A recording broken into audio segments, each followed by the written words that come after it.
Good afternoon. It is 4:05 on April 27th, 2023. We're here for LCA Lake County Schools bargaining session. You guys submitted an agenda earlier today. Thank you very much. So I'll hand it over to you guys to open this up. Okay, we figured the first thing would be, I guess, just a discussion, let's call it, of the legislative topics that we know and we assume is going to go through. Since it went through the Senate and the House yesterday, it is on the governor's desk now, which we feel like for sure it would impact Article 4, Section 10 and Article 5, also. And, could possibly, in a sense, affect some of Article 8 with the discipline stuff, but that would be later on possibly, but we'll just see this. You guys wouldn't have any way of knowing who may be a member or not at this point, at that point, so, investigations may be a little bit different, but I guess we'll have to figure that out as we go. But there may be a way that you'll have to, may have to call us, we have an investigation on so-and-so. And, we may not have to have any language with it, but we may have to have something that's kind of an agreement that says, I don't know how we're gonna do that, but it's something to, again, think about, but definitely with Article 4 and Article 5, that there would be issues with those as we foresee. Yeah, I think as we see what comes out and what guidance accompanies it, we can go from there. Pretty much now though, as far as like representation, we lean on you guys members knowing that and asking for representation. I think a lot of it is just making sure that my people are really clear up front if something has the possibility of being discipline related, right? And being really clear and upfront about that. And you guys messaging your people, that if they wish to do so, they exercise a wine guard, right? So it'll be interesting to see how that plays out. Right, and the other thing that we thought it might affect also would be in the Article 4, and that's why I put the Section 10, the idea that, we're receiving quarterly information now, and then just updates. But we may see that we would have to do the same thing every month, just basically, send what you would send quarterly, just send it to us every month, and just that way we would know, I guess at that point, additions, deletions, whatever we have. Which I don't know whether, once you have the one thing, then you don't have to move it to something else and just be one thing for you guys. Basically just send the same thing every month. And 15 years ago, quarterly list, you might only have a few changes. The problem is every month you have 100 people that are different. And it's weird, right? Because even when transfers come into play or, or people that are promoted or different things, it's hard to even track just looking at a board doc, Yeah, it's hard. And then of course, some of them of course aren't on there, but at least if the name is there, I can possibly, okay, who is this person or whatever at that point, so. Well, I know it's difficult legislation, for you guys especially, and it'll pose some obstacles for us also. And there'll be probably some new ways of doing business, but we're gonna work with you in partnership within the letter of the law. Thank you.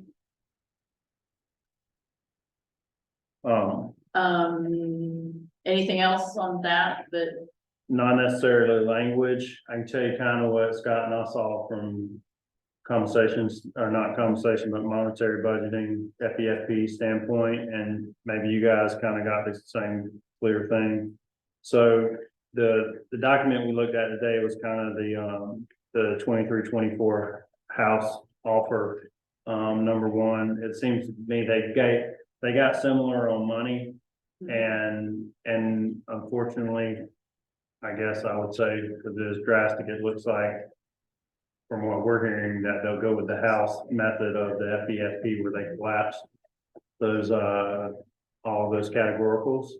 So that, you know, they can brag as the largest BSA. increase in BSA, you know, recent history, yada, yada, yada. So what they would say is they would show a 12% increase to BSA, which really is masked to what we can tell around a 2% increase. And where they collapse the categoricals, we all know that the demand for those things and the mandates for those didn't go away. But they also did, it looks like they're wanting to add the caveat that 5.93% set aside for TSIA funding. From what we understand, that will be additional to what is already rolled in. So we'll have to wait and see. We don't have any bottom line figures or numbers. And I know we talked a little bit about that last time. When can we start having that subcommittee on budget? So Scott and I talked today. He said, man, mid to late May. And I know we've got a bargaining set up, is it May 24th? Yeah. Is there any way that you maybe could come in the afternoon before? And we could sit and kind of have a similar breakout, because he feels like he can have quality information by that week. And it'd be nice if we could do it the Monday or Tuesday before. And I know a lot of it depends on Angela's calendar and what all you guys got going on, so. Angela would not be available. I'll be back then. You would be back, Yeah, I'll be back then. because we could just do it, Mhm. well, some in person, and if she didn't want to be, if we did it on the 23rd, you might be able to be, Yeah, I can schedule 2 days. and then the Okay. 23rd and the 24th, We bargain on the 24th and, subcommittee on the 23rd. yeah.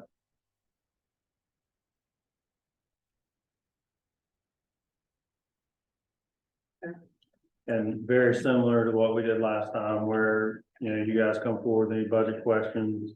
And then we look at, by then, I think we should have an idea of what kind of rules they're wanting to apply.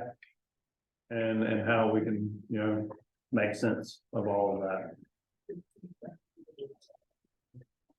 Should we also, maybe look at any additional ESSER dollars that might need to be expended before the time frame? I think as, that'll probably be part of that budget picture that I think he's planning to have some reconciliation kind of on that also. And see what's, you know, it's just like the word ESSER, you know, comes up every time somebody, not you guys, just even across the district, right? Well, don't you have ESSER dollars for that? Yeah. I'm like, yeah, we got ESSER dollars, a lot of them are committed, so. Yeah, yeah, You know, he's working on, you know, getting the bottom line for that. And if Okay. anything that, you know, anything that's available makes sense and is non-reoccurring, you know, let's see what we can do with it, right? And I think your board's on board for that. That was kind of their goal, was when we get to a certain, you know, point in the road, we need to see what's left and what we can do to benefit our employees.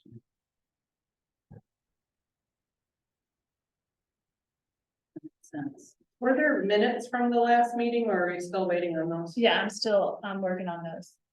I should have them to you by next week for sure.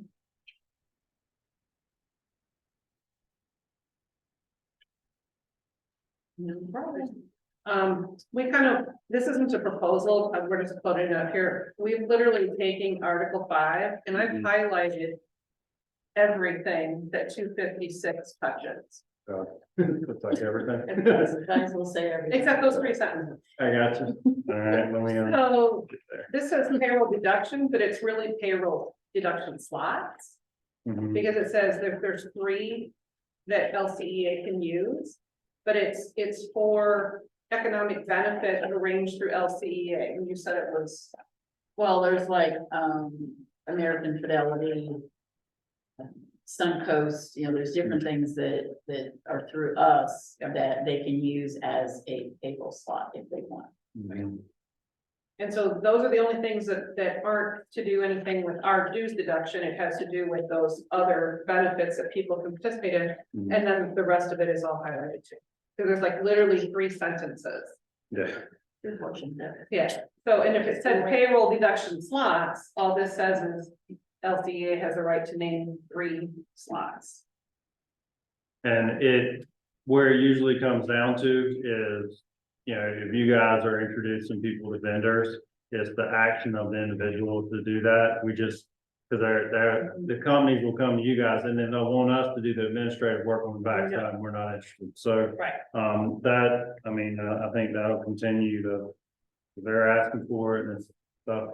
I mean, really, people, It's, it's not a big like I deal. said, I think right now they're really only using the one, which is kind of an insurance company, lack of a better word, and the other one is a credit union. Yeah. So, It's I mean, pretty standard stuff. standard right now.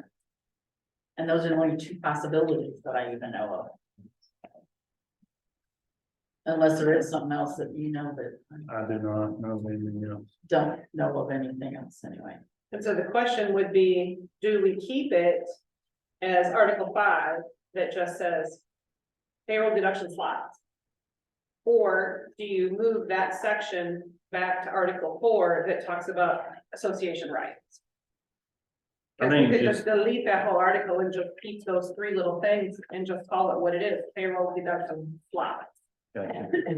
Yeah, let me look at it and see. I mean, at this moment, I don't have a feeling one direction or another, but I get it, because all of a sudden you just got this minor section, right? That doesn't have a whole lot of impact, so I wanna look at wherever the conforming language and stuff that comes in. That's true. Right. We can all, Might be a while. right. Be hopeful, obviously. What's that? The optimist. There we go.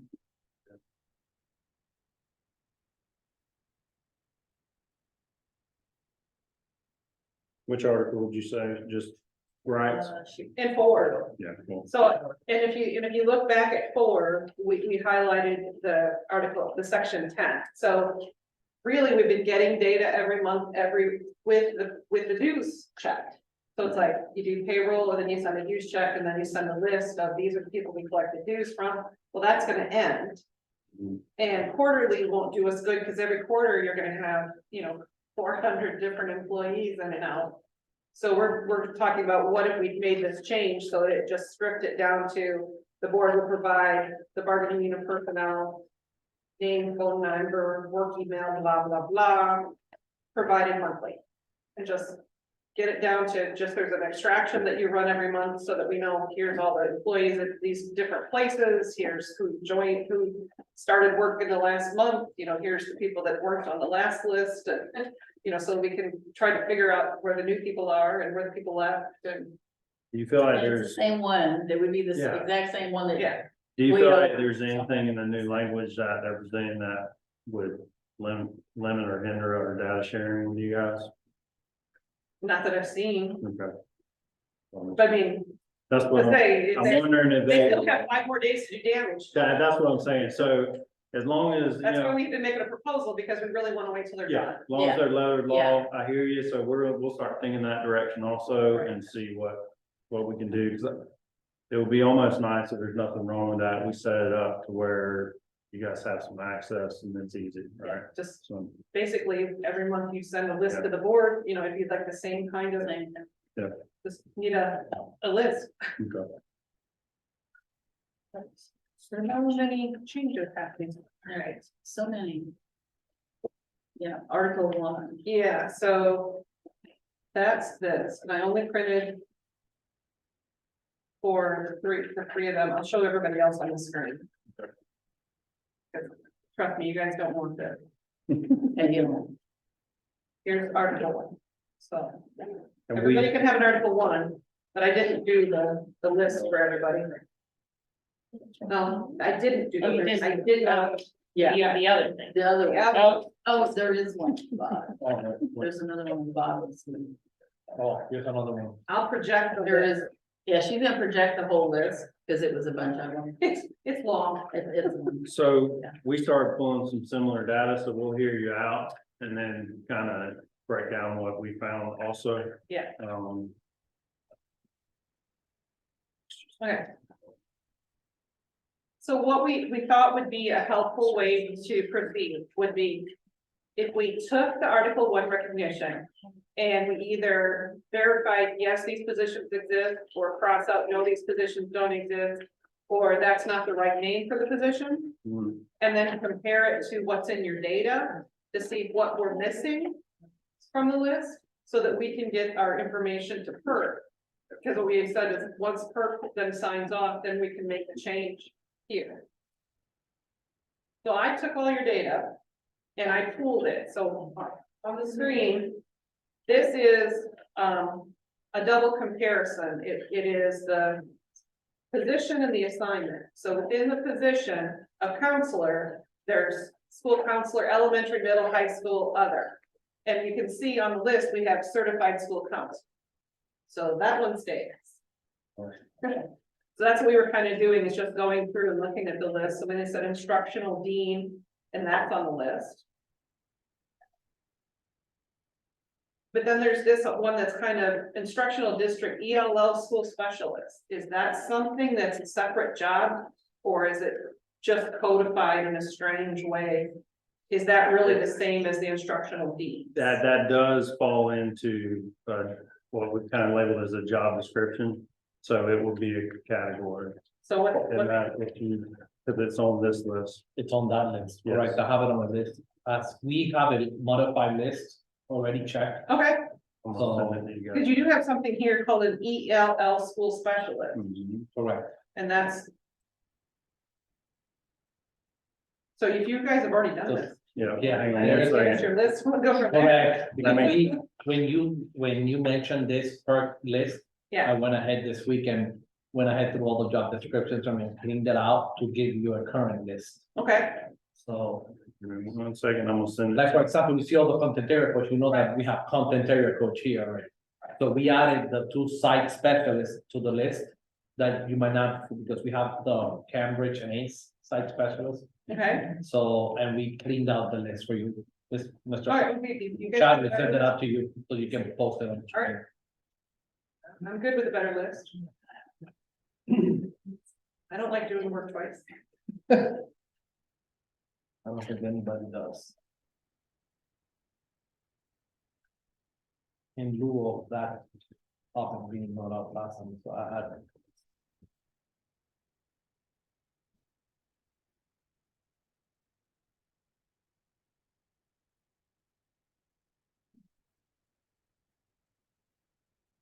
The list that you're gonna get by email will basically capture everybody instruction. Okay.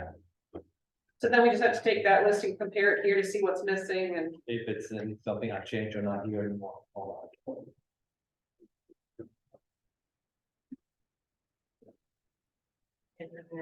Capital I. So, No, it's connected. It's connected again. Let it, it's the same, let it change over there. alright, so do you want to change certified school counselor to just counselor? No, we have it on the list of certified school counselor. Oh, well, no, it's here, it's counselor. I think you just listed all the positions. Oh, yeah, we just listed all, no, the second list, look at the. Oh, second, okay, Yeah, the job is right there, job description, that's the list that you're referring to. Towards the end, you're gonna see positions that we added. I don't see instructional coach on this list, We have there something. will be content so that's gonna be a area, change. Yes, that will be a We change. have dean, instructional dean. then I don't see intervention. Support this teacher. With library media. Literacy coach, Those are considered teacher, okay, they're all teacher based. potential specialist? No, the one, the The No, what's- ISTBs, Yeah, ISTs and ISTBs are classroom teachers. a classroom teacher, so they're teacher, they're Yeah, considered teacher. Unless you want. This to- one says, what's a potential specialist? It's not all potential specialists are created equally. It's like everybody in this room probably has a different definition for if they have one, right? There we go, there's one. I am technically a potential specialist, but I do a school counselor's job. Okay. It's a, yeah, because it's a resource teacher for the school based on need. It's very similar to the, to like an instructional dean, which they might have varying responsibilities. They work hand in hand, between instructional and kind of administrative world. I don't know, is that a good way to describe it? What would you say? Whatever you're told to do. There you go. Like for us, it's a Title I funding job. Typically, Yeah, yes. yeah, because. Not all are, but a lot of them, yes. Well, Seminole told me last night, they're going to be switching all of their job codes and using the state job codes. I said, yeah, call me in 3 years when you have that project done. Well, we have. Thousands, it's Yeah. like 3,000 job codes. List. Yeah. So what I don't see here is I don't see instructional coach. Because they're the content area coach. Yeah. That's what an instructional coach is. So we don't need so you're saying instructional coach is redundant, Yes, we got got it. Right. And I don't see intervention support teacher on this list. Do we They still have fall- those? They fall under teacher, They're just teacher. yeah. Got it. Just like if you see on the list that you provided, you see teacher, you'll see a bunch of different teachers. Right, and so we were also wondering, should we add specifically pre-K and vocational teachers? Because those are not typically K-12, when we were formed, we were K-12, and those programs came along after the fact. I'm afraid if we don't specifically say that we're including them, it might be an exclusion by error on PERC's part. That they wouldn't let us then pull the Yeah. vocational and the pre-K. And do you have systematically, is there an issue with that? I wouldn't. I will have to look at the data and look at it and see, but I don't see an issue with it. Because they're considered teacher to me. Right, so So, I think what I'm gonna do is I'm gonna ask our attorney that helps us with the paperwork, Okay. do we need specifically to state pre-K and vocational, or when we say teacher, we mean every teacher in the district, that they won't parse out.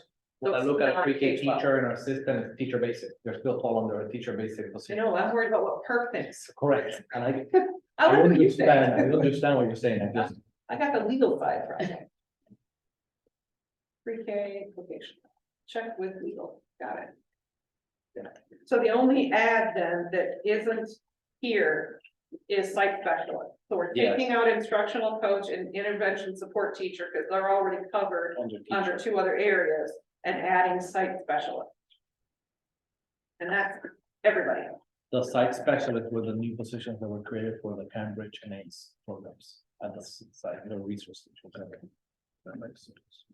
That's And I would it. just call everybody a Yeah, resource teacher. resource teacher. But that wasn't been given to that position, site specialist, so it's, so we wanna make sure you capture them, so we. put it Yeah. there. And you only have one kind of resource teacher here listed is pre-K. Pre-K, because that pre-K is a resource teacher, not a pre-K teacher. Right. You have other site kinds of resource teachers. Mhm. Does that word need to be here, or do you feel that that's covered by teacher? Covered by teacher. Okay. They're still teacher based. Anybody else have any other questions? I've exhausted mine. Yes, I kind of have a question, of my own understanding and clarification. Okay, For example, the teacher BE. They're listed obviously as a teacher, but I know in many cases, those are support teachers, so they don't necessarily have like a roster of kids by themselves, do they? Or, yeah, they have, some of them have rosters, Okay. yeah, some of them are support, some of them are used as support, it all depends on the school. uses them. okay, Typically, they all have rosters. Or a caseload, They have a caseload, but they might not give grades, correct, correct. so, but wouldn't it? So it doesn't go by roster, so like when you, for grading and like Skyward, I know we, focus next year, but. So they wouldn't have they wouldn't be load bearing, so I'm saying. that's what I was asking. Yeah, some of them are not, it all depends how the school uses them. Right, so will that make a difference? In Yeah. presence of I like. think for the purposes you For the guys purpose. are referring to. Not for that, because they're still teacher, they're still a teacher. They're still teacher basic. So I'm not sure what, I may not be following why it would be an issue with her, Yeah, because they're It still. probably isn't, I was just Yeah. trying to understand, because I know that those, because in my mind, I have a separation of those that are classroom load bearing versus non-load bearing. And so that's why I was wondering if they were like a separate position, or they were named differently than a classroom teacher, because they are not fully rostered with kids that they're grading papers with. or- Like when it gets in the position, it might be like teacher ESC grant. And I mean, it goes to teacher ASI, SII, I mean, there's all these different groups, teacher avid support. I mean, there's all these different categories that fall under that teacher umbrella. And that's what we left it at the bottom, teacher. Because that's all teacher basic. And virtual school would be included that too? Correct.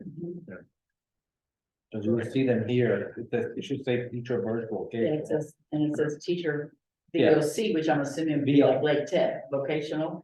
Which one? Would that include tech? Teacher Vocational might be like your CTE teachers. CTE, might be CTE. So what covers, late tech? Teacher, All of it. Just teacher, teacher? the teacher basic. Well, under K-12 virtual, there's a business tech ed. And there's something called a E3FM. E3FF, it's a grant, that's designating funding. Oh. Like IDEA, like Title I teacher, Title I, it's funding. They add that descriptor to differentiate. It's funding. That's stupid. Sorry, that's stupid. That means you gotta change job titles when you change funding sources. That's just extra work. Gosh, sorry. DOE is stupid. Do some dumb things. Yeah, DOE has like 100 different kinds of secretaries, because depending on which fund you pay them from, they have a different job code. Like, who does that? It's really complicated. Yeah. DOE. It's simple, yeah. The government. Yeah. Well, I mean, I could see in the ages before computers and databases, that they had to try to find some kind of way to track how many people were in different positions. But they obviously haven't come from the abacus into the real world. There's really only like 4 or 5 different kinds of secretaries, whether you do it in transportation or in business services, really shouldn't make any difference. But that's literally how they look at jobs. It creates a lot of this. Is this list from the current data pool I gave you? Yep, that's the data that you gave me. I just pulled a pivot table. So we're gonna get this list then together with our attorney, ask the questions that we need to do, draft up the PERF documents, because we need signatures from both. Sure. And then we can send them in. It usually takes them about 6 to 8 weeks to get Yeah. back. Hopefully by then we'll be ready for ratification and we can just fix this one, but it looks like there's only 2 tiny little fixes that need to even take place. Yeah, I think it's just the document they had on file that was super stale, right? Yes, Yeah, yeah, it was in 1990. 30+ years old. I mean. That's my graduation year. I was born this one. What's I that? wasn't born yet. I don't even know that. Yeah. I like when you find old job descriptions, they talk about the mimeograph operator. Yeah. You don't even know what that is. No, Yeah. Used to make these purple worksheets that had alcohol in them.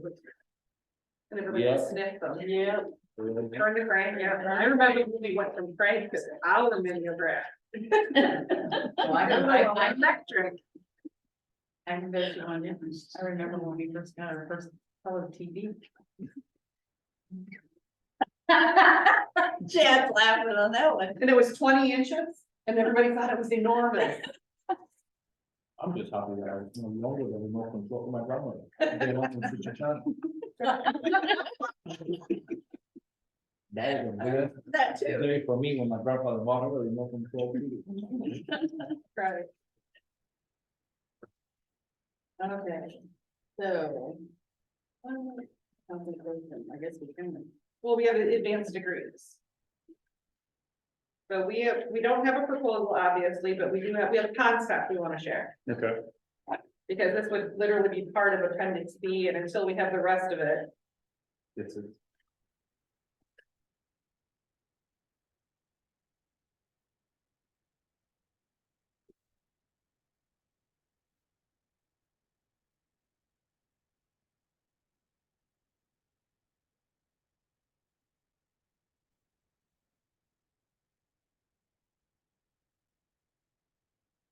And I have not done that, well, I've done some of the costing on it, but I haven't done it with the new numbers, and I'm assuming the numbers of masters and specialists and PhDs are pretty consistent, but there's not a lot of change there, but I still haven't run that. But I can have that for you guys next time. So we're looking at two things. One is our veteran staff have been shortchanged through how the state has implemented salary increases. And we have a lot of compression at the bottom, and there's a lot of fields out there that having experience doesn't matter to people. So we were thinking, how to do a reset of like, what if the number of years you've had your degree, it increases in value? What if the first 10 years you had your master's degree, you get the first supplement, but once you enter your 11th year after you've matriculated, you go up? So those people that are at the top of the scale that feel like they've been left behind, this would give them something not only to look forward to, but also then bring this more in line with the other locals. Now, obviously, we're not anywhere near $11,000 that Seminole had for a PhD. So we tried to shoot for the average towards the middle, and this is indexed to the base. So these numbers would change as we change the base.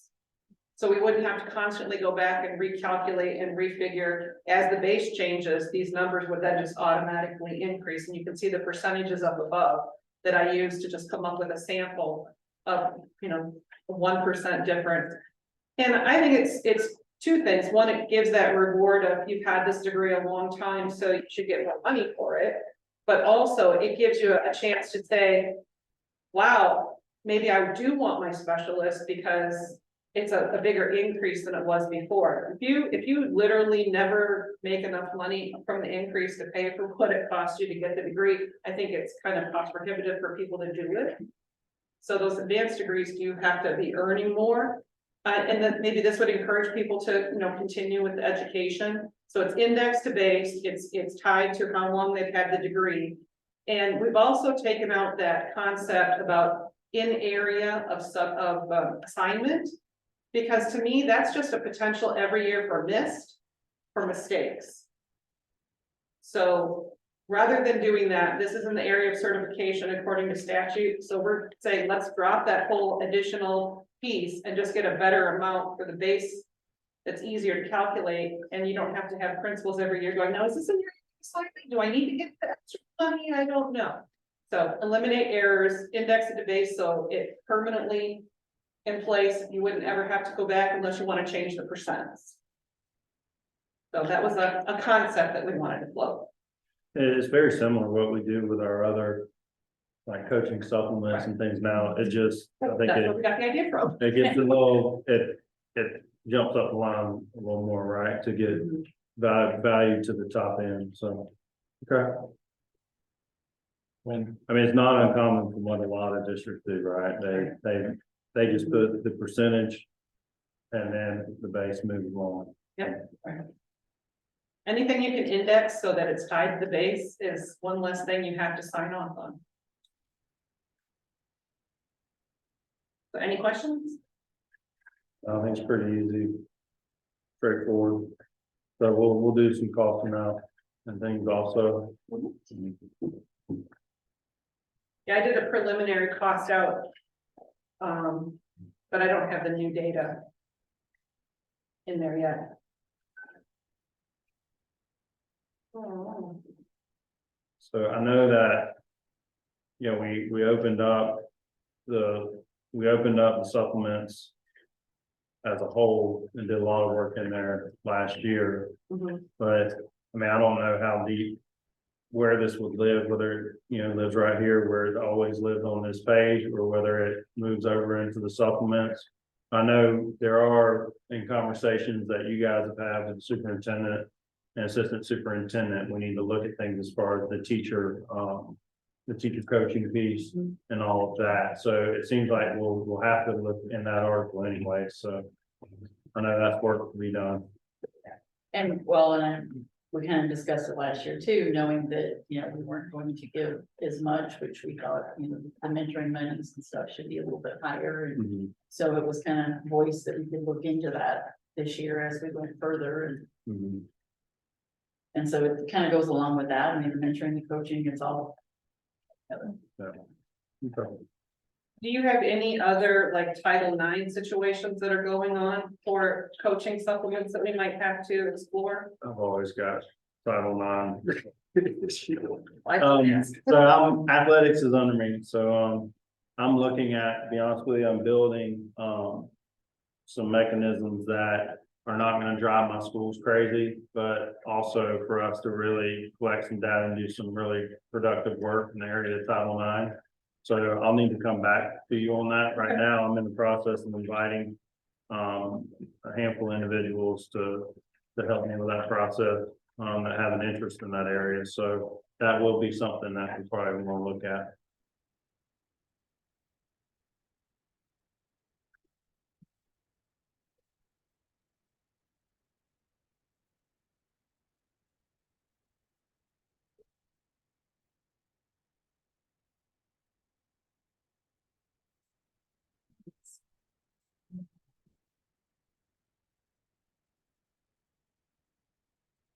So the first edit is in section 2E.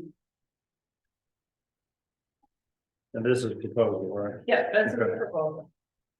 After talking with our specialty area folks, they were limited in 5 years of salary credit.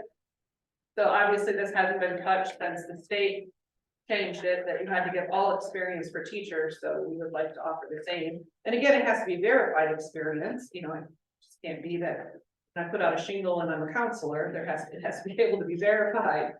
But it has private or hospital or clinical settings, so this would exclude people's contract work that they've done on their own, unless they've worked for a company where they could verify. You can't verify your own work experience. And we run in that, right? And we get employees that are like, what do you mean? Or, you know, I work for my husband and it was just, you know what I mean? It's like, Yeah.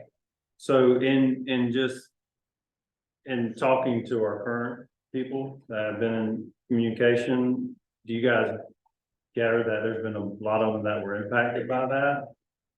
We talked about it a little bit, that we have people that we're only given 5 years of experience that had more experience. Okay, When I started here, I was given 0 years of experience Okay. and I had 4 in mental health. I had been a teacher for several years too. okay. And none of that was really considered, whereas in some other districts, I have colleagues I graduated with that got credit for their teaching experience as well as, you know, other. Okay.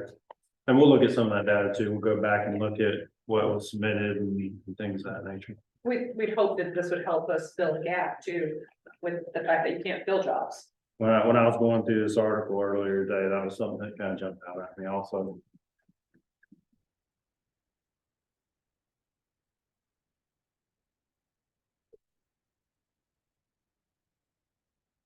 And then the next edits in section 4. And the concept here is, again, more similar to what other counties do. Right now, your information says that if they don't get the experience verified, they're relying on somebody else to do these verifications. And if it's not verified within a time period, the answer is nope, you don't get it.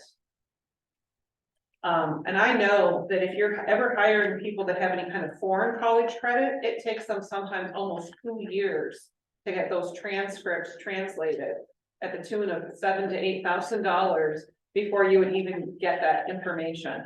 So the concept here would be, let's take out that limitation. It just says that their salary adjustment will be retroactive to the first duty day of the employee regular work year in the fiscal year in which the verification is received. So if they wait 3 years to turn something in, it's only good for that year. They only get back pay for that year. They don't get to go back 15 years, they don't get to go back 20 years. But it's on them, they need to push a little harder. But rather than just saying, either you get it in this window or you don't get it at all.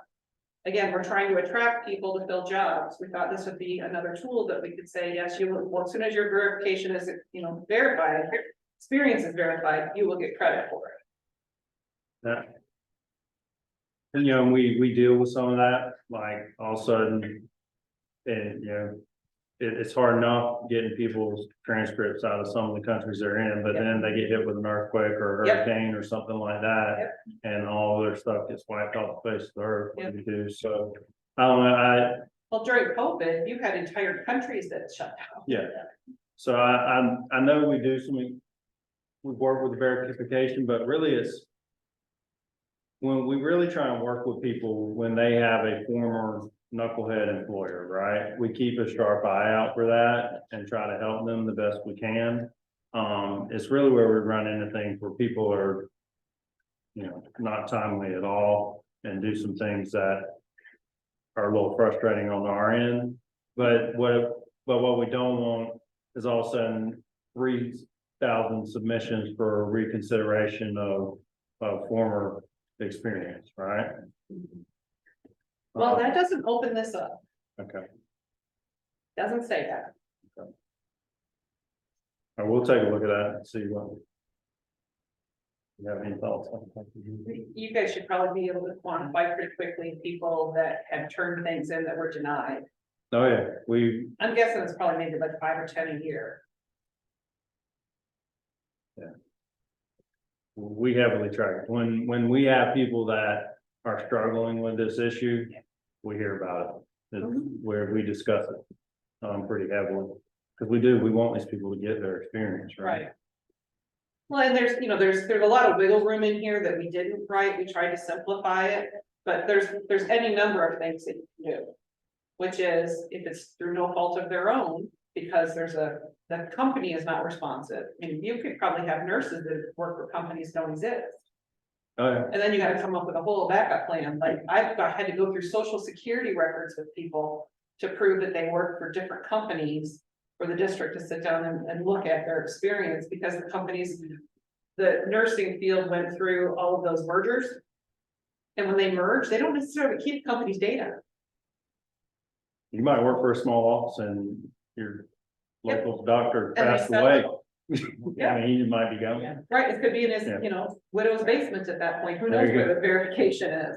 But where it's less of a struggle on you guys' side, on the non-instructional side, it's an adventure Yes, sometimes with experience verification. You guys' I've side, been through it, not so much. unless they're coming from a foreign country or have foreign college credit. Yeah. Okay. Most of the ones that I deal with experience have been that they're having issues with the local district getting the information, not us.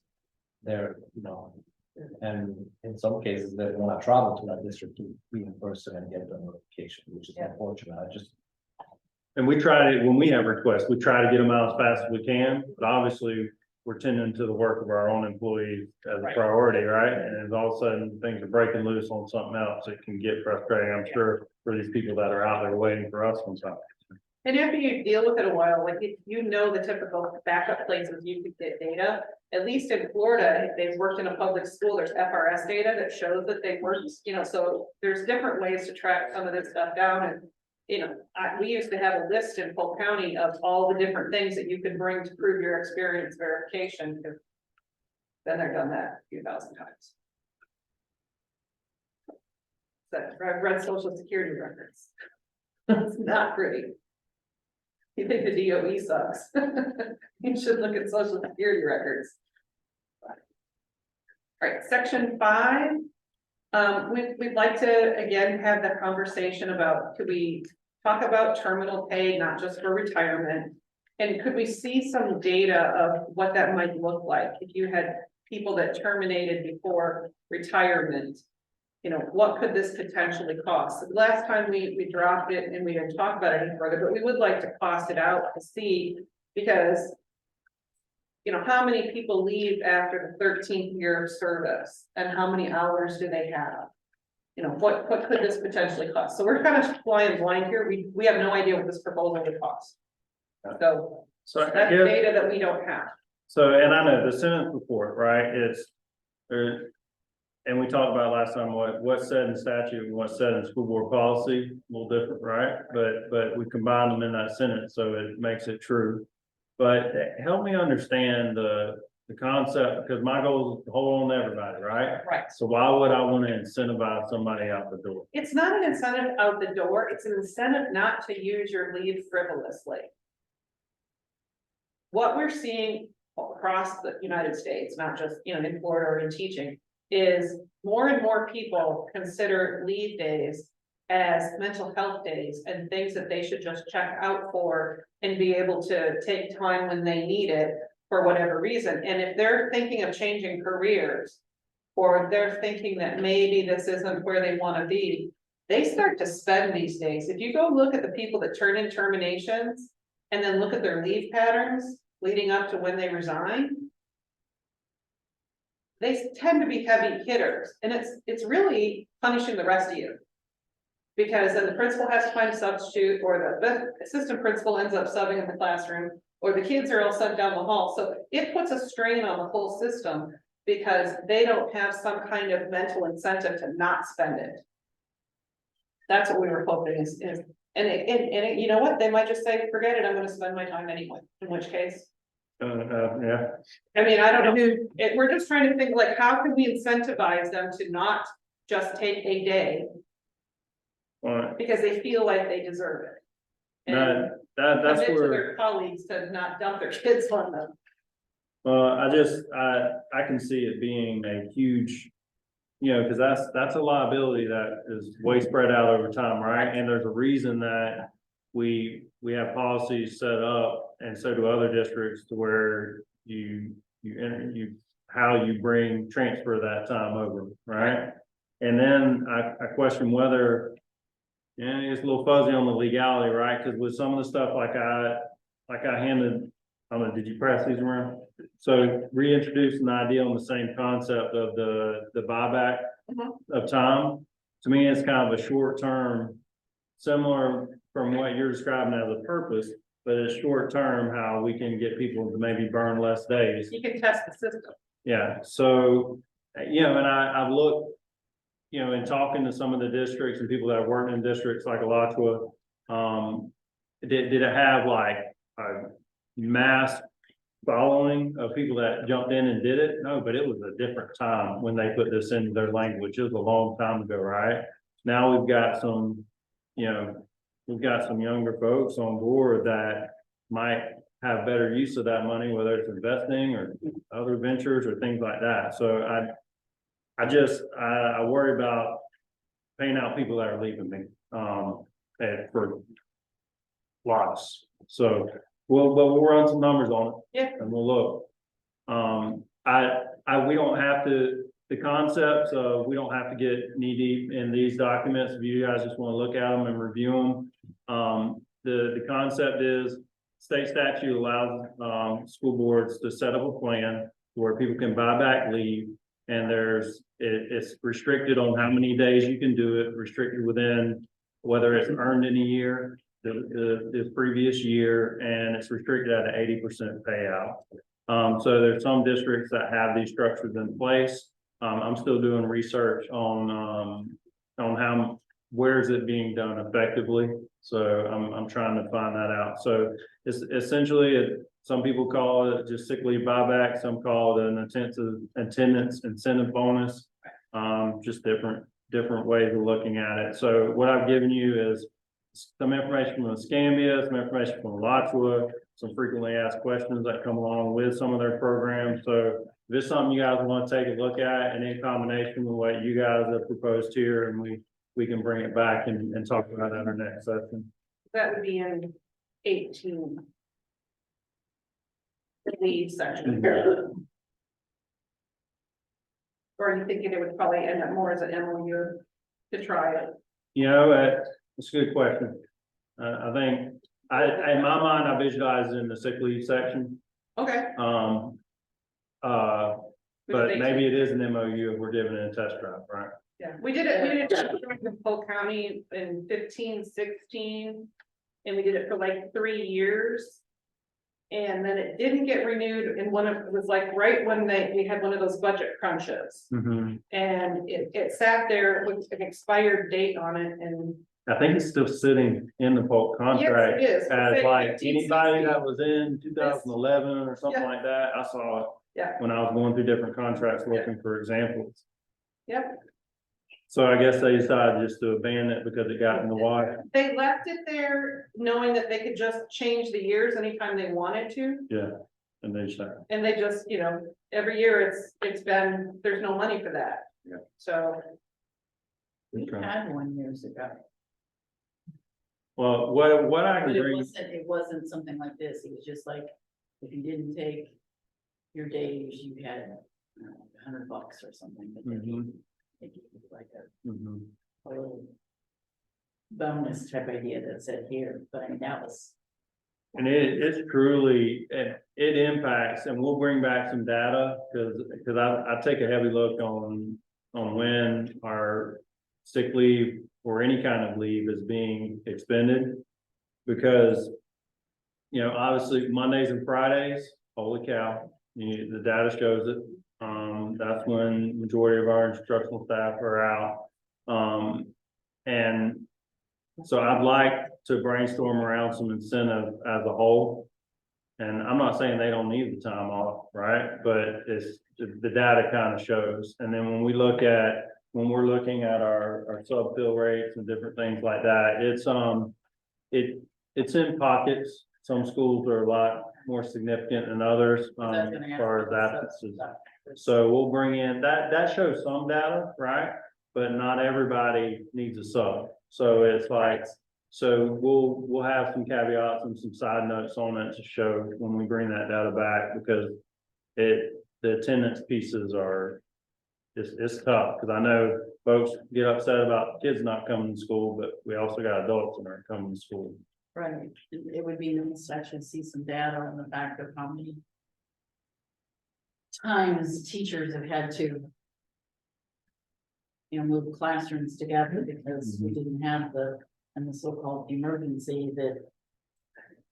And how that goes, because we know that goes in middle school and elementary quite a bit, that they just move the kids into the classroom, or even in high school when you're putting electives together and they're all together in the PE or, whatever at that point. So it would be nice to actually, if we knew that, how many times they had to do that.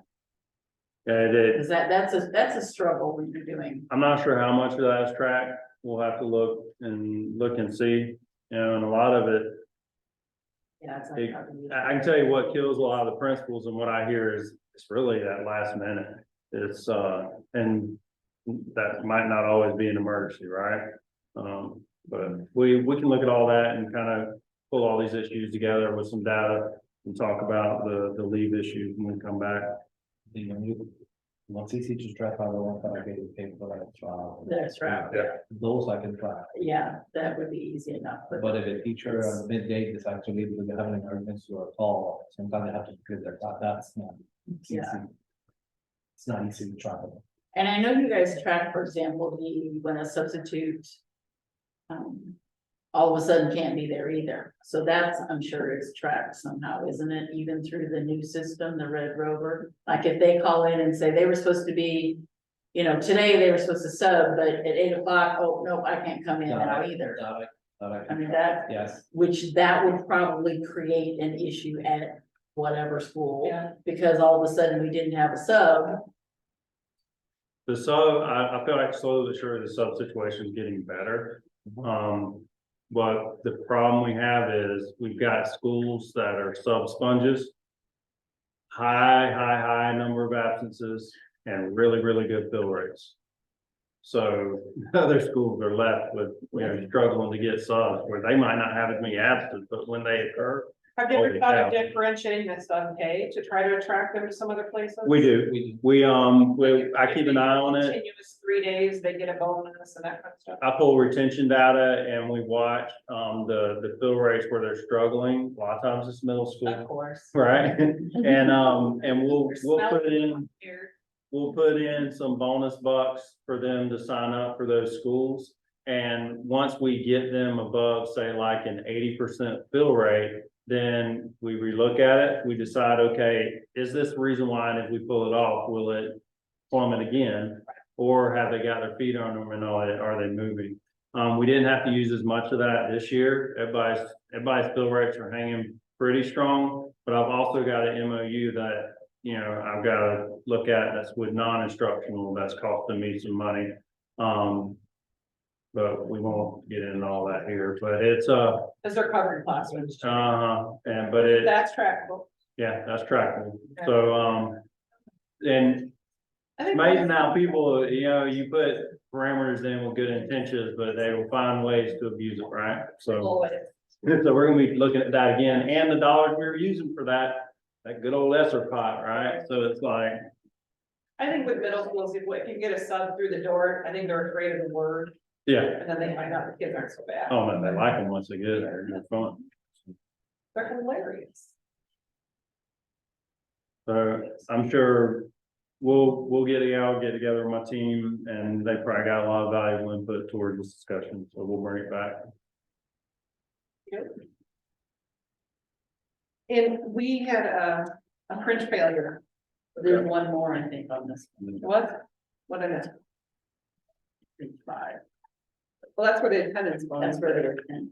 which, No, that's, Insurance, that's the way we wrote it, we no longer, just wanna make sure that it's there, and then the attendance. yeah. We had the health insurance. I know that you guys have had some health insurance discussion yeah, and talking about how the 22-23, you had a negative impact on your health insurance. There was like $3.8 million that went out the door over what came in. But we've been pulling the 11208 filings. I still believe that's a filing that the committee really needs to look at. Because the actuary gives some predictions in there that I think that the committee should understand where the actuary is coming from on those things. As well as just tracking it historically, because we did notice a very interesting thing when we looked at those. So that last completed year, that ended in 22-23, not 20-21-22, not current year.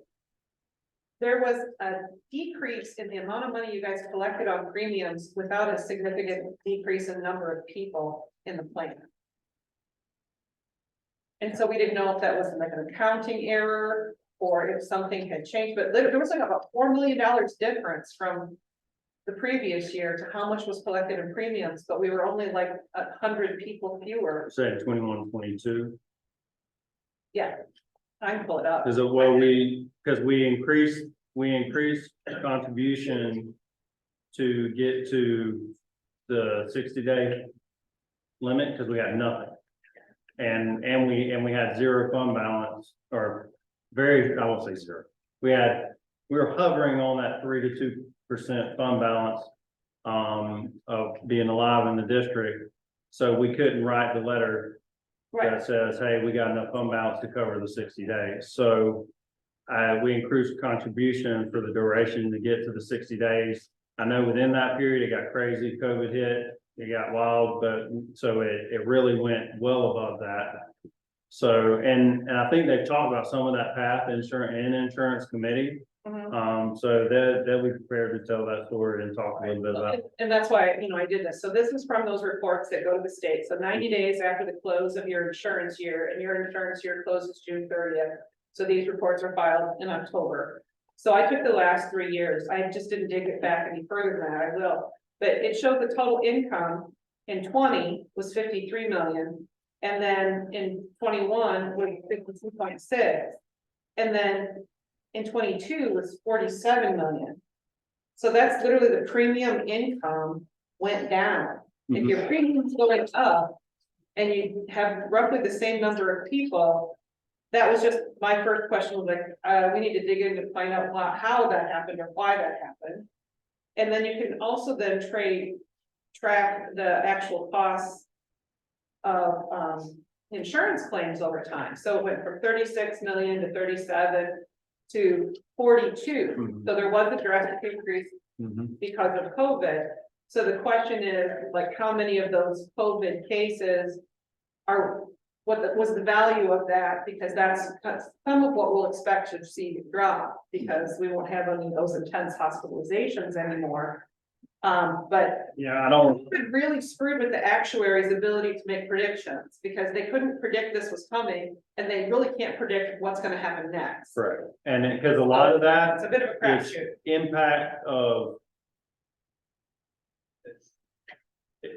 impact of member behavior in the insurance plan, not necessarily impact of COVID illness, right? So that's where a lot of that fluctuation comes. I would rather let the experts speak to it. Right. So Well, I when, just share what I, you know. yeah, just when dig you're it. talking dollars and cents, Scott kind of with Mr. Warrior leads the charge, but Scott's over it, so we can have some more discussion on that. But it's just curious. Yeah, and actuaries, they don't care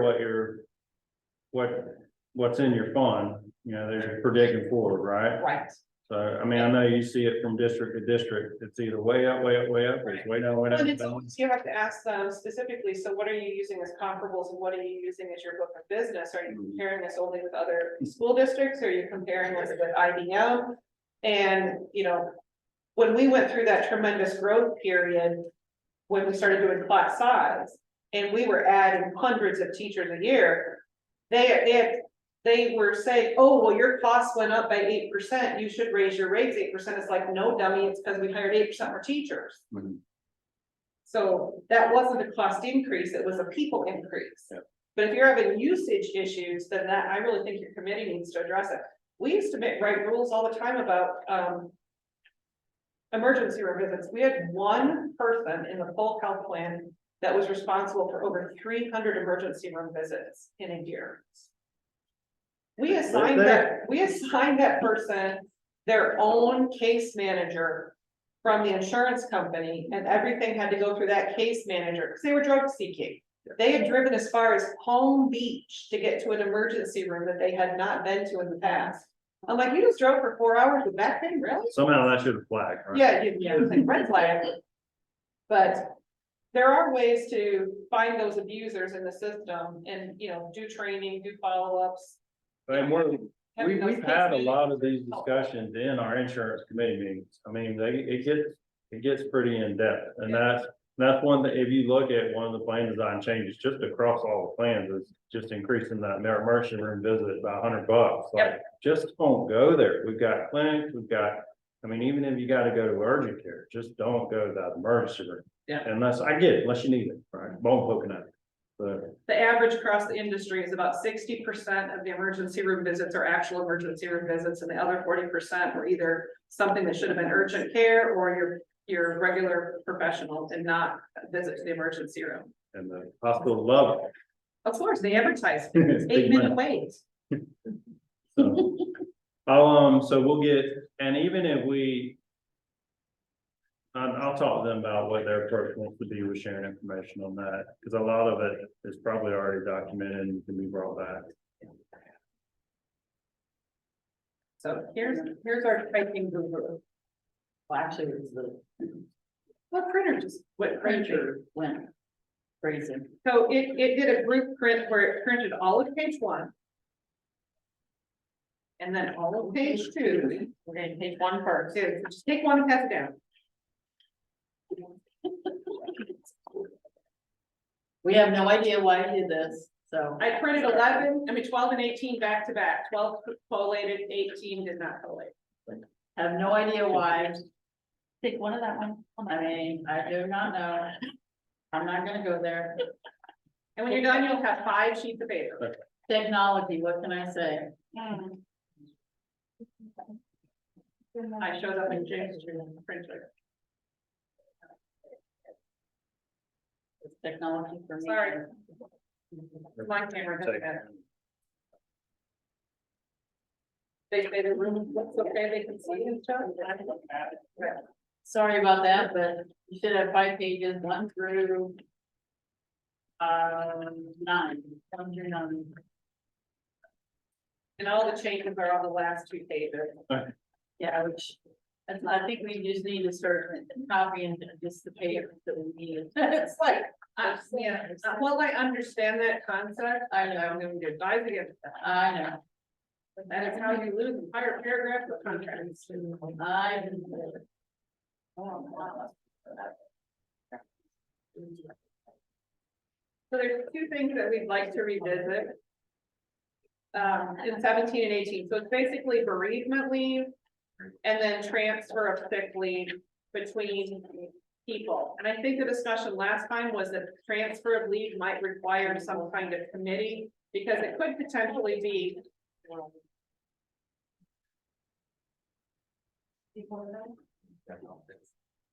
Couple down there on the end. Trying to figure it out.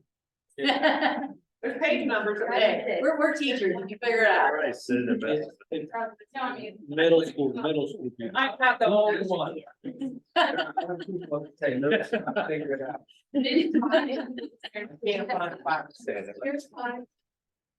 Basically, Yeah. 1 through 9. Basically, 1 through 9. Yeah. It's fantastic. 1 through 9. Yes, you got the bill. I'm not the only one, see this right here? No, you're fine. Living Yeah, because there's probably extras, and then when you get to the middle, it's like, Yeah, it's hard to, Yeah, hard to make. well, because there weren't enough of all of it each way, so they get. There's a file right here, so Yeah. you're good. It's easy enough. I'll put it on the screen too. So we just wanna revisit bereavement leave. It is something that comes up over and over and over in our surveys, that people really want to talk about bereavement leave. That this is something that they feel strongly about, so we are bringing it back as something to be discussed. See if there's any place that we can go on bereavement. And what I think we were getting ready to say is, from a committee standpoint, because it maybe impact. The shared one would impact non-union and 2 different unions. And so sharing sick leave, like we could do a shared sick leave just within our unit. Or we could do a shared sick leave that affects everybody. Obviously, we can only write for ourselves. If it becomes something broader, then it has to go through a different process, but the state allows for it as long as we have a process. That's all we need is a process, and then people can donate leave to someone that needs it. And I know that your concern was the effect on the sick leave bank somehow. And a little bit of probably PTSD from living through it in another place. Because you wind up getting some people that are soliciting donations, and it can get interesting, yes, and then we wind up, because there's an administrative nightmare that could lay behind it, right? Not only do we have to coordinate it, receive it, make sure it's getting back when it's not used, make sure nobody's, trying to cash it out, make sure there's some work that goes behind transfer of sick leave. Right. And then all of a sudden the complaints start coming in that I got somebody that's hounding me in the teacher's lounge, about wanting my sick leave, or, there's people that get frustrated, I'm going to Starbucks to get my coffee, do you want to donate to this? I'm going to Target, do you want to donate to that? I'm going to Winn-Dixie, you want to donate to this? And it's like, I'm curious what maybe some of those other impacts will be, but as you said, my first and foremost is the integrity of the sick bank that I'm really concerned with, because watching the management of that, it's a lot also, but I know that the positive impact it has on people's lives that give that day. And we watch it like a hawk. I mean, Kathy sits on the committee, and when we have situations, everybody brings their hearts and minds to the table. And I just would hate to see that not still be an asset to our employees also.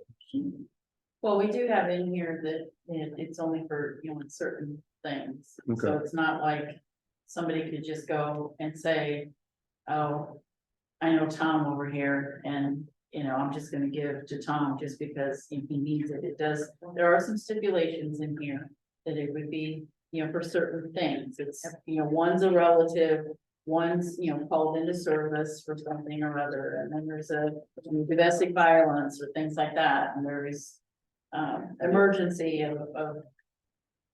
So, I mean, there are some stipulations, so it couldn't just be somebody going like you're saying, then they see him in Starbucks and, oh, I need this time, so I know you have some, so you need to give it to me. That, Kathy, you and I know that we've been in the meeting and we're gonna be sitting in a situation that somebody's gonna consider the flu as a real events. Or cold, or the common cold, and so. Severe illness, extraordinary, what's extraordinary? But it does say in, if you go down to number 3, one of the conditions is they had to have depleted their sick leave reserves. So could you write something that says, you can engage in the sick leave bank, or you could use this, you can only use one of it. I mean, to me, it's almost like when you're terminated, you can do a DOA hearing, or you can do, arbitration, choose one, choose your, but you don't get both. So if you have someone that's not eligible for the sick leave bank, I'm thinking of those people in their first 3 to 5 years. You have young women in their 20s and they get pregnant and they don't have enough when there's an emergency C-section and they're out for 6 months. So their only thing they can do is mostly resign. Mhm. And then hope that they ever get financially, fiscally sound again to get back into the job business and, get everything sorted. And then you have other people that have gone through like cancer or something, and you can only take out of the sick leave bank once, maybe that's a limitation. If you access the sick leave bank in a certain amount of months, or you're not eligible until so many months go by, or it's a new instance of something new. Yes, that was cancer, but now you've had a car accident and that's a different thing, but it's really some of our younger folks that haven't had a chance to build up to even join the sick leave bank that this would benefit. Well, and I think I'd like to see what the experience is with some districts that have been running both programs, right? And as I was cruising through, I saw a few districts that were running both. So I want to get some feedback. I'll be with a bunch of districts next week, so I'm gonna put that into the room and see what some people's experience have been. And the other piece that comes to mind too, we kind of want to protect the bleeding heart also, right? So I feel like there's got to be some limitations on, you have to have this balance to donate above that, right? Because then all of a sudden, you're the one that's asking for it because you gave all your sick leave away because you feel bad for everybody. They can't drop below a certain. level. Yeah, because you see that happen pretty frequent. So, Right. and there's been strong feelings and there's a history around the district, and it wasn't from a teacher, it was from different categories that, what do you mean? My son-in-law is not my relative, and things like that. So it gets weird, but It does. we're open-minded. I want to look and see what the experience is. My key is I want to do things that benefit our employees, just like you guys do. And a really big interest that I'd like to look into is like, how do we make it to where, young ladies who are looking to start families, to me, that's something, if I can encourage people to come and work in this district because it's family friendly, then that's an advantage that I'm willing to Exactly. take, so. Can't use sick leave for that. Or, sick leave. No, Yeah. no. One thing we also put in the first paragraph is to limit the transfers back, that if you donate it, it's gone from yours. There's no giving back to the original employee. Like, once you donate to the receiving employee, it is their property now. For their- So that, I kind of want to look at that too, right? Because Save on bookkeeping. yeah, Yeah. it does. It's gone, it's gone. But I think of somebody that gets in a tough situation and gets flooded with sick leave donated to them, then all of a sudden they're, oh, I'm okay, but thank goodness, right? The health turns around and they've got this big, But you think about it like the sick leave bank situation, by the time someone requests sick leave bank, they're already in the process of something. They're in the middle of a knee replacement or something like that, and you have a defined period of 4 to 6 weeks. They know I've got enough time for three weeks, but I know I'm gonna need probably another 4 weeks. And you guys probably dole out those days in chunks. we do. Like, so like, you could do the same thing here. An example that someone used was in my own bargaining unit, I had a coworker that ran out of sick leave because of an emergency C-section, preeclampsia, all sorts of fun stuff. And so we knew that they were 10 days short of pay when they were returning. 3 people said, I'm willing to donate 5 days. They went, okay, you were the first email, day 1, you're the second email, day 2, you were the third email, day 3, day 4, day 5. So I gave 2 days, this person gave 2 days, and the third person email gave 1 day. They just went chick, chick, chick. Because you almost always know what your limit is, what you're asking for. It's never an open-ended, hey, I want 6 months of leave. Yeah. It's gotta be a defined chunk of how much people can donate and how long. It's good Even for. currently, when you can donate to your family now, they make you redo it every week. I mean, I've donated Yeah. to a sick family member and I said, well, I gotta do it again this week. Or, yep, gotta do it again this week. I'm like, cool. And then I thought about it, I was like, that makes a lot of sense, right? I saw in some other contracts as I was looking at this, earlier in the week, that they, I've seen people that say it's first donation is used first. Yeah. And then if you do have, say, 10 hours I was hanging there, it's not that much of a nightmare. If we're already administering this type of program, and I hard to credit back to the people. Right. If we first donations burn first. So I've been thinking about it, Yeah. because I know you guys are interested, and I don't want to be closed-minded. I want to, heck, if it's encouraging our employees to be kind to one another. Well, what would probably be helpful would be to look at how that family transfer takes place, because maybe that should mirror this. But like sick leave bank is confidential, you don't know who's asking for it, there's a committee. I think the same thing should be here. If I need to have leave, I have a conversation with my principal because I'm having surgery and this is what's gonna happen. My doctor says it's gonna be 6 weeks. And they say, okay, once you're, dealing with that, send us the doctor's note. And then maybe it just goes through HR. Maybe only the principal knows who the person asked the question about. Like, they can't go to their friends and ask. Like, that's like, no. That there's a form and you fill it out and it goes to HR and then it's managed through a process. And no one knows who and it's just notified, hey, we have somebody in our district, blah, blah, blah. Who's willing, just like you do the sick leave thing. Everybody just puts in a day, you don't know who they go to. You have nothing to do with that. Okay, well, All right. we're open-minded. Yeah.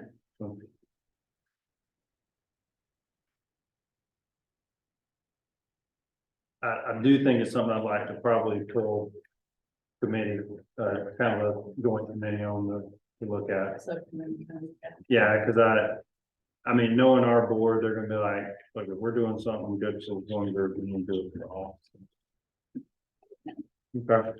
That makes sense, and I mean, you can always, we can always revisit like days or how it's done or anything else too. I mean, it's not like it has to be.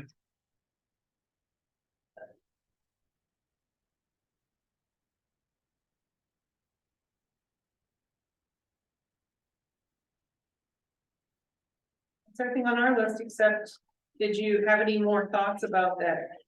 June 19th through 22, that you said you'd be back from your trip, that we could start thinking that far into scheduling. So we're gonna basically go a month from May 24th to the next meeting. Because of things on your calendar and things on our calendars. I don't, just having. That's what like coming in and wanting to set that subcommittee date for May 23rd. So we can start talking about budget. Okay. So I kind of need for things to reveal themselves a little bit Okay. more, but,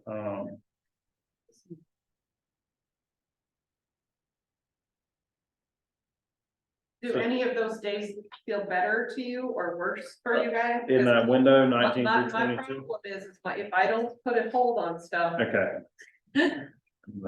Seminole wants me to move to their office. So I told them I could not schedule anything that week because you guys had did. Well, you enjoy that.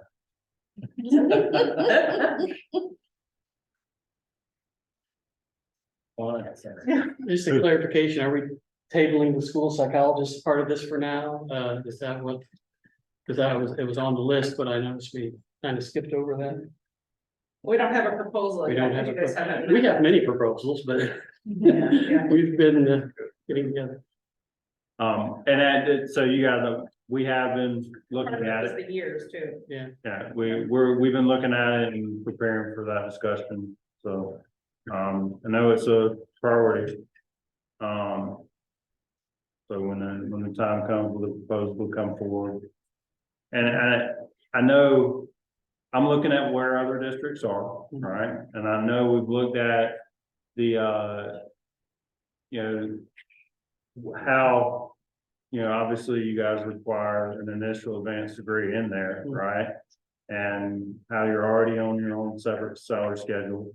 And, it runs depending on, you know, where you're at on that schedule, $7,000 to $10,000 more than what's on, you know, say like a SLP on that's still housed on the teacher schedule, regular teacher schedule. But then when you look at that compared to what other districts are, so we're looking at all that. You know, I don't know exactly where that's gonna land yet. And part of that's look, whenever I get with my other districts next week, seeing where they're at. 'Cause I can do my research and look at their contracts, but I wanna hear what's happening. Are they experiencing the same shortages? What is that experience like? And, you know, just pulling it and looking and knowing that you guys are, you know, on average, carrying 5 schools, with a few people carrying 7 or 8, right? So Yeah. I'm watching that and tracking it, and I pulled the data on social workers to see what their load's looking like, not as bad as what you guys are faced with, right? So, and I'm also looking at, you know, wrapping my mind around and talking with student services, what's their method behind their madness on how they assign you guys. It looks to make sense on paper, but, who's carrying 8? Is that you? It's not me. Not you. But I know, I was just wondering if that was you, but there are some that carry more than others, and I get it, and some other question that I wanna look at is when I look at those school load lists, there's charters in there. Like full blood charter. So I wanna look at some of that. So that was one of the gleams that I had in preparation for this meeting, that we're gonna take a little look at that. Yeah, Child Find requires us to do testing for those charters, which we get no reimbursement for, and private schools as well. So if you tack on all these private schools around, here, we are required to test for them. And so, you know, I have 4 schools right now. At one point I had 5 when someone was on maternity leave, but I've got all these private schools around there, and they are getting vicious, asking for testing. They're talking to advocates, and it's created an ugly situation, which is part of why we have so few of us now. So those are some of the things I'm learning as I'm looking through it, right? So I'm gonna be talking to attorneys, I'm gonna be talking to some of my folks that are pretty sharp on charters, but now, like I said, we see where our money's going now, but charter used to be the thing, right? We know it's the private schools. And the more vouchers that people choose to exercise in those private schools, the more they're gonna be pulling on mandatory services that that impact us and our kids. So, They don't have to, provide those mandatory services themselves, the private schools? They do not, yeah, any of the testing, If you're getting the money for our vouchers from the state, then shouldn't they be supplying that too? in theory. Yeah. our rule book, their rule book. Yeah. So, Well, and there is a process to charge them for that. Yeah. There's a way to charge them like, 5% of their student fees and say, this is what we provide, X, Y, and Z, social work, psychology, Right. blah, blah, blah. There are some services we can charge for, and there are some that we can't. correct. And And it would the be basic helpful if they testing- told the minute the kid enrolled, instead of waiting till, the final hour and insisting the testing be done overnight. That would be helpful. So essentially, we have basically a menu of services that they can purchase from us. And then there's an administrative fee that she's talking about that we can charge, which I can tell you, we have sharpened our pencils on that in the past 3 or 4 years. To make sure we get it. If you're a kid and you're in Lake County, you're a Lake County kid, but we're really paying attention to what is Lake County School District child and how we support them. So we do keep a close eye on that, and our CFO is all over it. and another new one is if you go to a private school in Lake County, but live in Orange County or whatever, you're still on Lake County's bill. And we have to test those kids too. So those are some of the things I'm learning along the way, so. Goal is to take care of the folks we got and get you guys fully staffed, because that's part of taking care of the people we got, right? So. Not forgotten. I do not have anything else for today. Let me look at this date. this week and that you asked about. June, So if you guys wanna hold 2 of the days, I can hold 2 of the days, otherwise they won't meet.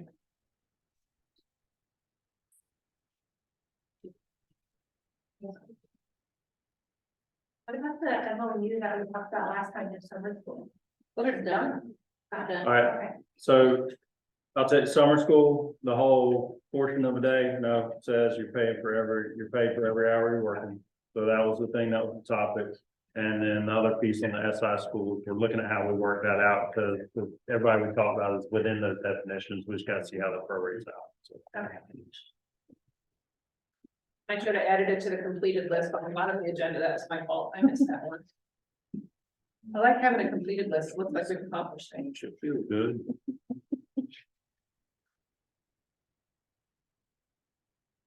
What I don't know is like, what, do you have board meetings or anything in there, are there days that are better, days that We are do worse? not have a board meeting,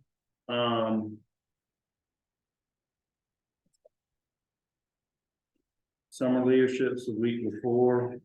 Some of my people might be MIA that next week, I don't know, but we'll have some version of a crew we can pull together. What days are better for We may you? not even. Well, I just It's wanted- summer, so I mean, we never know. Yeah. I was just hoping to group it, so like, if I have to go to Seminole on Monday, Tuesday, I could come here Wednesday, Thursday, or if I was here Monday, Tuesday, I can just like continue down. the road. Let's go, Rather than going back, like, let's go, Wednesday, Thursday, if you wanna block out Wednesday, Thursday, I will let them know they Is can that have the Monday, 21st? 21, 22. 21st, 22nd, because Mondays are rough for us. And And especially with a lot of effort being poured into summer leadership. That's June 21, 22. June 21 and 22, I'm gonna hold on my calendar to be available, so within that, we have windows of opportunity. Yeah. But if I don't hold them, I guarantee you I will be at Seminole.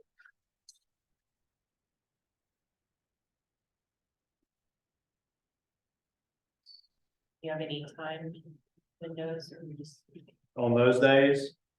With it being 10-hour days at that point, hopefully we're just soldiering it. If there's things we need to do, I say we start in the morning.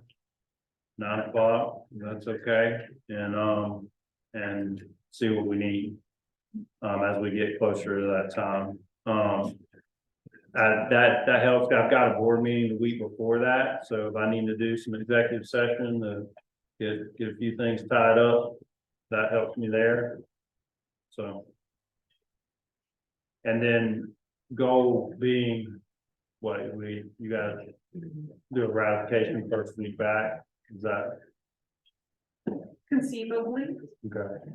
I don't know if first week's good. Well, around the Yeah, first, but- Yeah, within window. the first, because we would have to advertise it Yeah. for a couple weeks, okay, so, yeah, that's true. Well, yeah, so I mean, it has to be Early August, advertised and has. to be- Mid-August, Yeah, So, well, if we yeah. could, have the balance out and count it at least by the first part of September, so they can get it processed.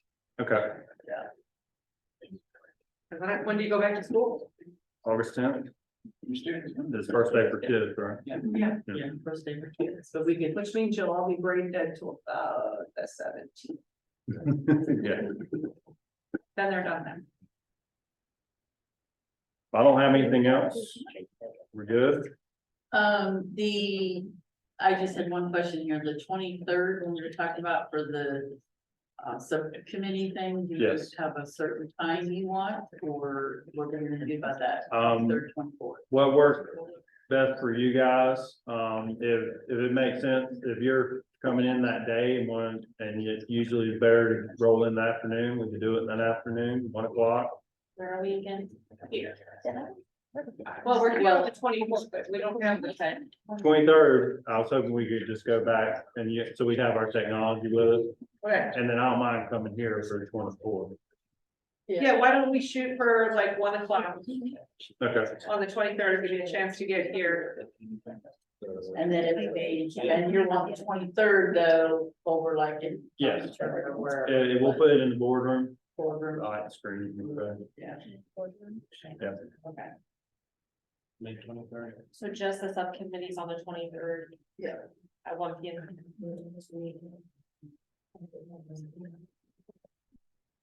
It's not like something up to the big TV so much. Getting good at it. And then the Every day that they grabbed it works. Like 3 of them. sorry, the 24th would just be the afternoon. Yeah, 24th, Yes. unless we want to do more, then I'm gonna be here. Yeah, 3:30 to 5:30. Are we gonna set up, are we doing the subcommittee for the sick? Are we waiting on that for the sick leave? He's probably gonna wanna look at some data Yeah. first before he sets up actual And I wanna, committees. I'm bargaining with Kim, SEIU next week. So I'd like to kind of introduce the idea there and see what the flavor is, right? Right, and at that point, I would assume that it would be better to have either whether we do the same people basically for the insurance, which makes Yeah. sense to me, if it would be the same few people and we just, if they're available, and then we just have and if you're wanting, I mean, I would be okay with having him and having something together, kind of like what we do anyway. Yeah. To make sure that it's then equitable to everybody. at Yeah. that point. I can see where it will closely resemble what we do for sick bank. Do you have any insurance, committee dates set up? I'll check Mr. Boyer. I'm When not was the sure. last one? We, Not that long. April. Yeah, not that long ago, it was April 5th. So sometime It in was July long. will be new reports. well, he honestly, No, he won't have new reports till August. but we September. need to see more than just reports with us looking at these new plan designs. Yeah. I think it would be great for us to come together with it and see his communication plan and roll out. So I'm gonna talk to Mr. Warrior about, okay, how do we come together and discuss that a little bit? Yeah. And, Marisol, I emailed Marisol, and she said something about, so there's something on. 10, something about 9th, 10th. You got me for 2 days of May and 2 days of July.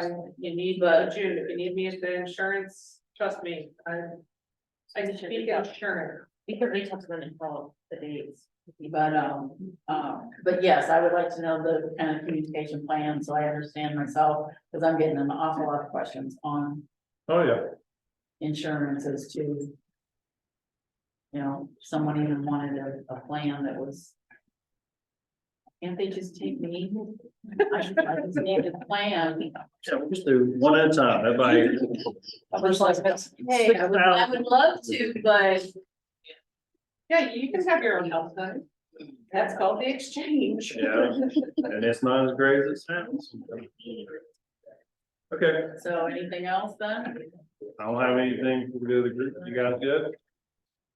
Okay, it's 5:37 PM on 4/27/23. That concludes bargaining with Lake County Schools and LCEA. Thank you.